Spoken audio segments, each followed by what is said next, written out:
everyone. My name is Joji Briggs E. Relatado, and I am your first facilitator for today. Our topic is all about functional literacy, 21st century literacy skills, and teaching resources. But before we go through with our lesson proper, let me introduce to you with our objectives for today.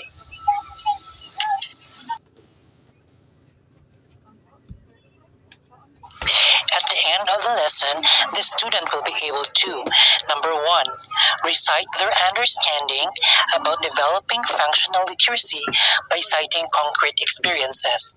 Number two, correlate the current learning method used to 21st century literacy skills. And lastly, justify the importance of using 21st century literacy skills in student learning. Before we start with our formal discussion, let's have first an activity. Are you ready for our activity today? Okay. The activity is entitled 4 Pigs in 1 Word. So I bet that you are familiar with this activity or game. So the mechanics for this activity is that I'll be presenting 4 pictures and you guys will be guessing what word fits for the theme of the photos presented. So there is only one word that would be fit for the certain pictures that I'll be presenting.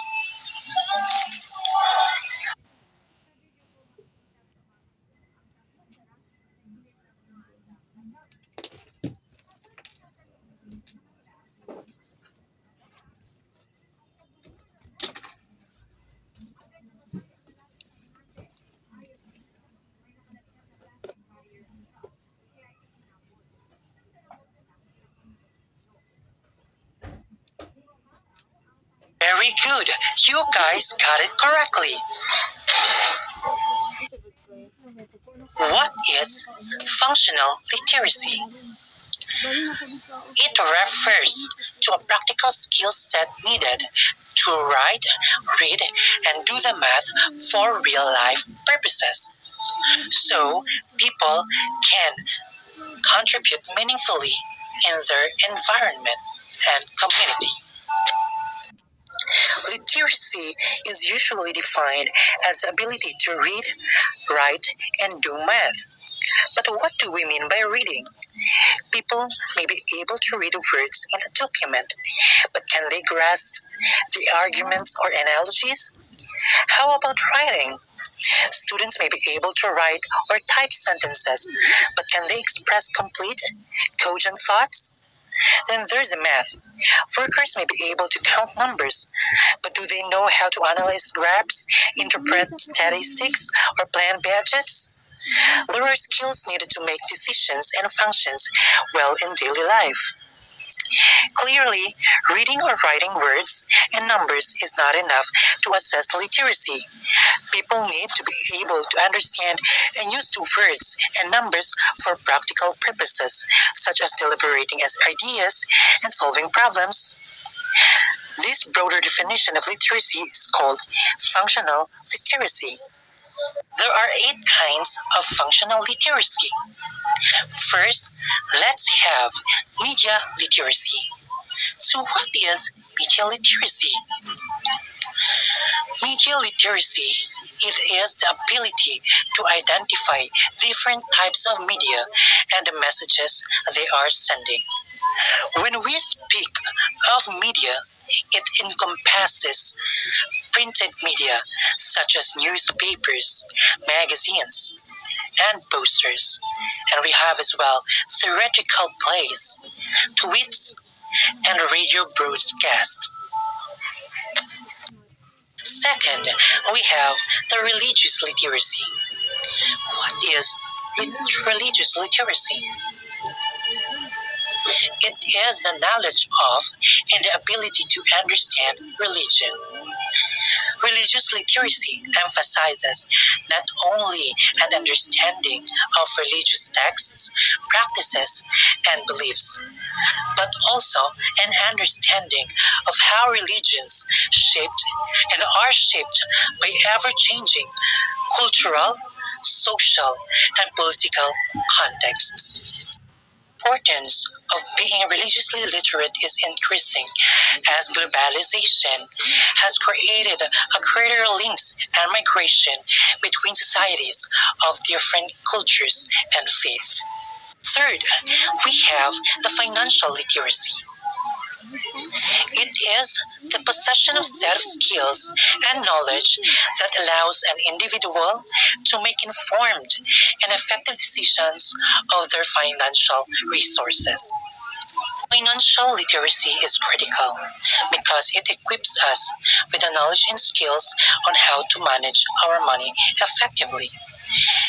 And it let us have an informed judgment on how to manipulate a good decision in regards to money management. Fourth one, we have the computer literacy.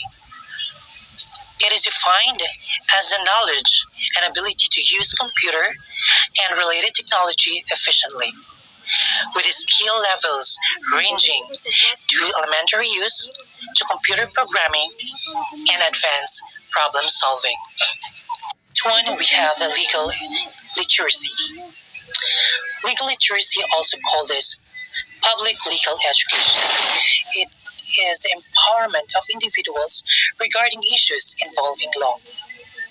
Legal awareness helps promote the consciousness of legal culture, participation in the formation of law, and the rule of law.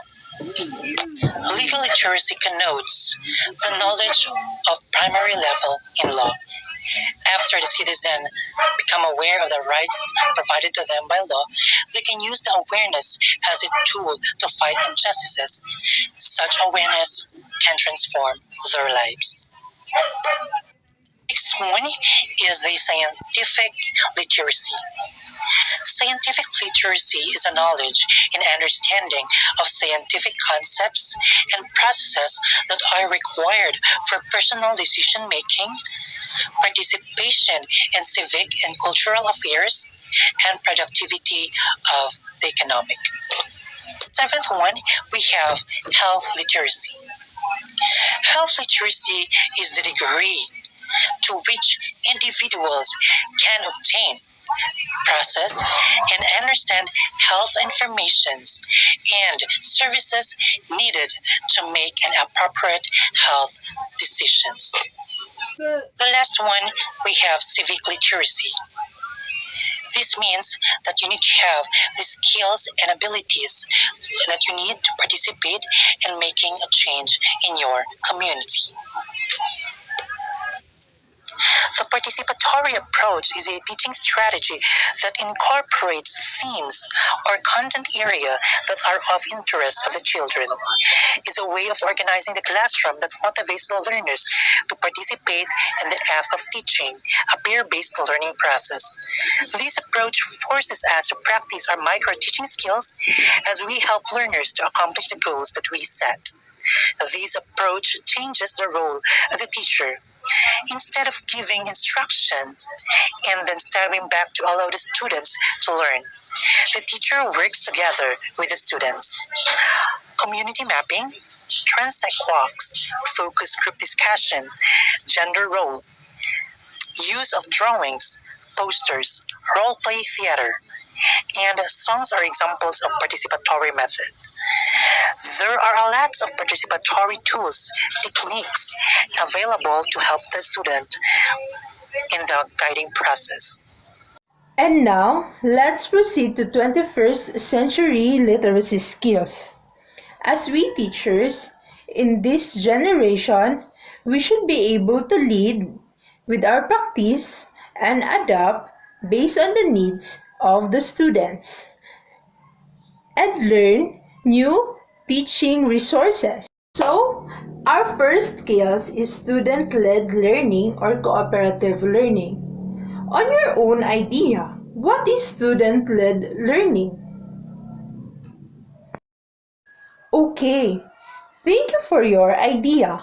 Student-led learning is also called student-centered learning, where the process is focusing on the learner's learning, which means it encouraging the learner with greater responsibility for their own learning.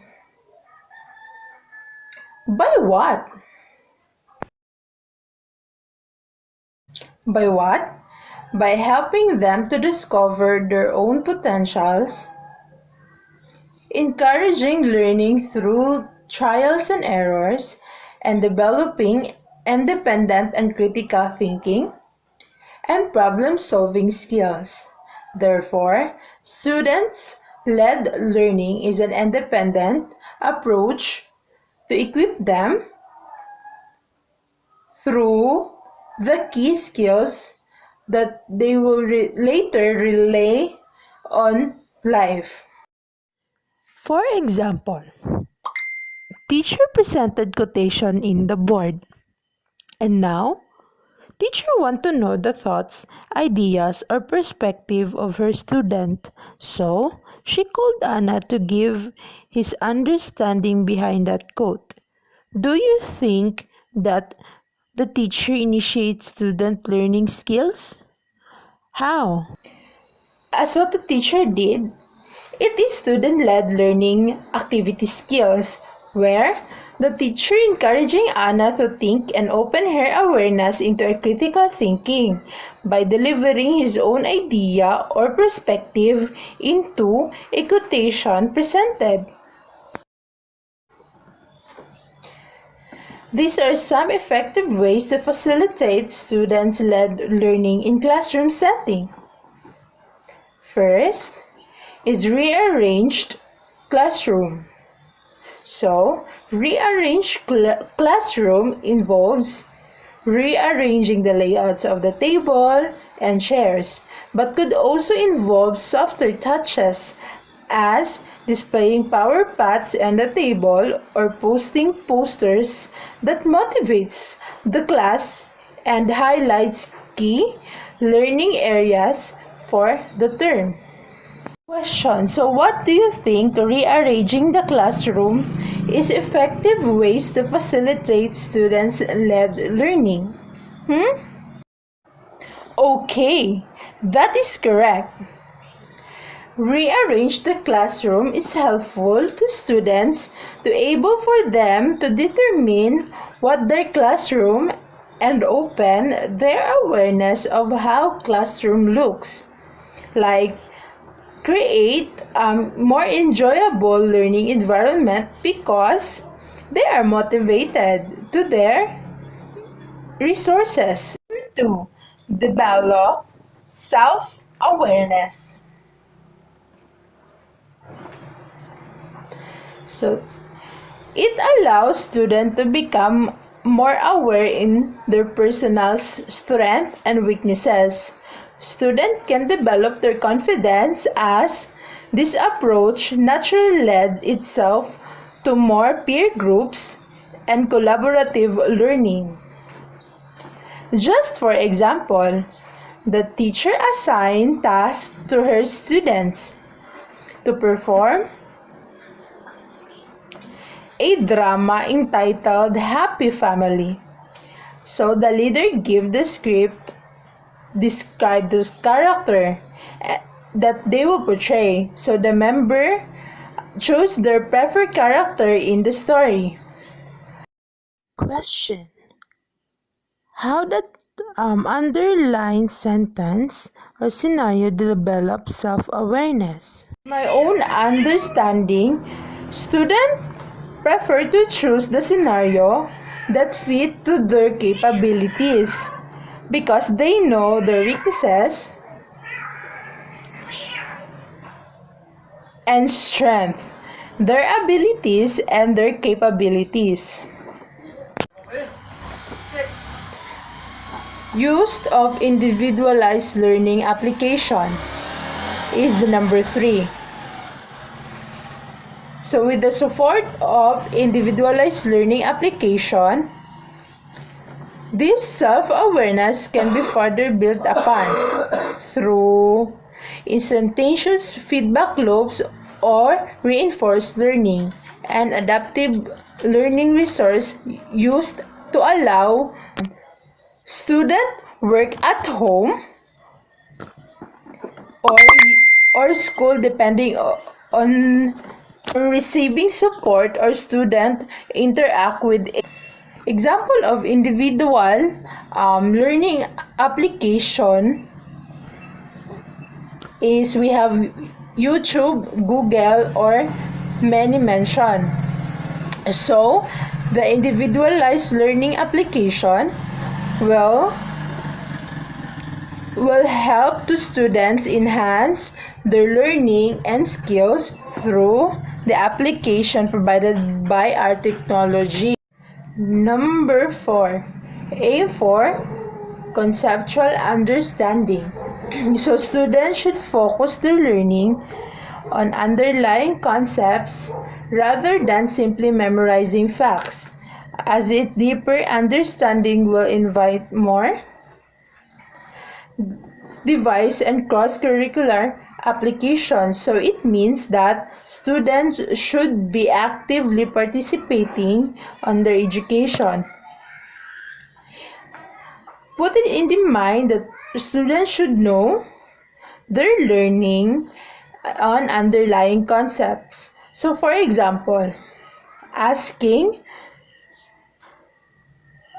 teacher will ask opinion towards their students, or teacher will give HOTS activity that will test their critical thinking and problem solving skills. Number 5 is encourage reflection. Student-led learning. Good afternoon everyone, especially to our teacher Doc Andas. Have a blessed day to you, Doc. I am John Dave S. Ansal. I have tasked to report the second skill, the inquiry-based learning. Inquiry in the word inquiry means a request for information. Based is the dependent ideas of something or a basis. Learning is to acquire complete knowledge, understanding, and skill. So in a sum up, so the teachers let the students to give their own understanding, formulate ideas, share their experiences, and apply the skills in a specific topic. So what is inquiry-based learning? Inquiry-based learning is a learning and teaching approach that emphasizes students' questions, ideas, and observations. So for example, the teacher acknowledged the ideas and opinions of her or his students that agreed by all.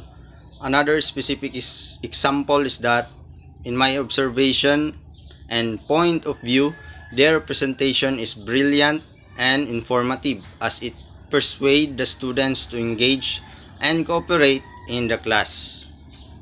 The inquiry-based learning is also a method of instruction that places the student and the subject and their interaction at the center of the learning experience.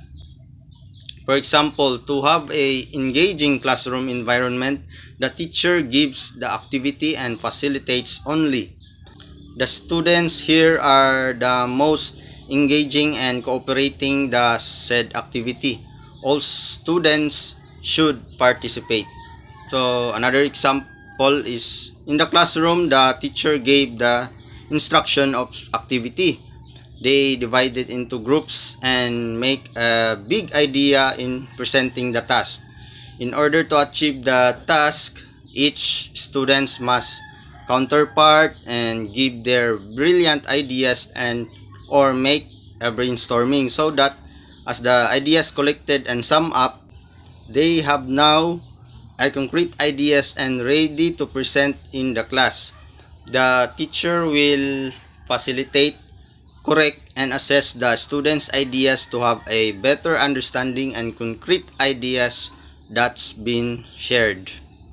Instructors actively encourage students to share their thoughts and respectfully challenge, test, and redefine ideas. With inquiry-based learning, instructors and students share responsibility for learning. At the same time, it transforms the role of the teacher from that of dispensing of knowledge to one of facilitating learning. There are four goals of inquiry-based learning. First is get students to share their thinking. Second, help students to orient to and engage in others' thinking. Third, help students deepen their thinking. And last, build on and extend students' ideas. In conclusion, the students are encouraged to take part in group work to learn from their peers and participate in forms of guided learning, which is delivered by an instructor or a teacher. This form of learning enhances comprehension rather than memorizing facts and taking notes. Students are now encouraged to discuss ideas among their peers, and this form of learning also allows students to take ownership of their learning and increases their engagement with the content in the classroom environment.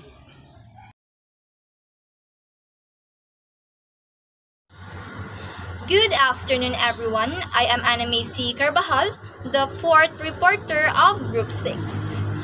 The third 21st century literacy skills and teaching resources is collaborative activities. So when we say collaborative activities, these are any activities where learners are working cooperatively in pairs or groups. It is a situation in which two or more people learn or attempt to learn something together. Unlike individual learner, people engage in collaborative learning capitalized on one another's resources and skills. Here are some examples of collaborative activities. First is snowballing, where learners discuss something or investigate an issue in pairs. The pairs then join another pair to form a group and share their findings. The small groups then join together to make a larger group until the whole class can share their findings and ideas. Another example is the role play. This activity can be used in any area of the curriculum. Role-play is a very valuable tool for exploring issues and making learning memorable. It would be easier for a learner to remember what was discussed because he already experienced it through role-playing. It also helps the learners to hear and rehearse language in a meaningful context so as to be able to use it confidently in speech or writing. Another example is the immersive games. Games such as The Room 2 and Immerse Zone feature a rich mystery-based storyline, with a variety of textual sources such as letters, codes, and journals. Players are encouraged to interact with the text as they reveal tools to solving puzzles and provide a backstory to events and characters that enhance the overall narrative. Another example is the barrier. This activity involves the learners having different pieces of information that they have to convey to each other orally. For example, learner A and B sit with a barrier between them. They are both holding Legos in their table. Learner A will say what she is doing with the Legos, while learner B will listen and do what learner A also do with the Legos he have, just by listening to what learner A said. The fourth 21st century literacy skills and teaching resources is the HOTS or High Order Thinking Skills activities. So when we say high order thinking skills, these are a series of important competencies individuals can utilize in order to improve learning progress and critical thinking. Those who employ high-order thinking skills understand how to analyze and evaluate complex information, categorize, manipulate and connect facts, troubleshoot for solutions, understand concepts, connections and big picture thinking, problem solving, ideate, and develop insightful listening. One of the main 21st century components the teacher wants their students to use is the HOT or the higher order thinking. This is when students use complex ways to think about what they are learning. So here are some examples of HOT or high order thinking activities. First is using graphic organizers. Graphic organizers provide students with a nice way to frame their thoughts in an organized manner. By drawing diagram or use mind maps, students are able to better connect concepts and see relationships. This will help students develop a habit of connecting concepts. Second example is connecting concept. This led students to the process on how to connect one concept to another. By doing this, you are teaching them to connect what they already know with what they are learning. This level of thinking will help students to make connections whenever it is possible, which will help them gain an even more understanding. Another example is the use of QARs or question and answer relationships. QARs teach students label the type of question that is being asked and the use of information to help them formulate an answer.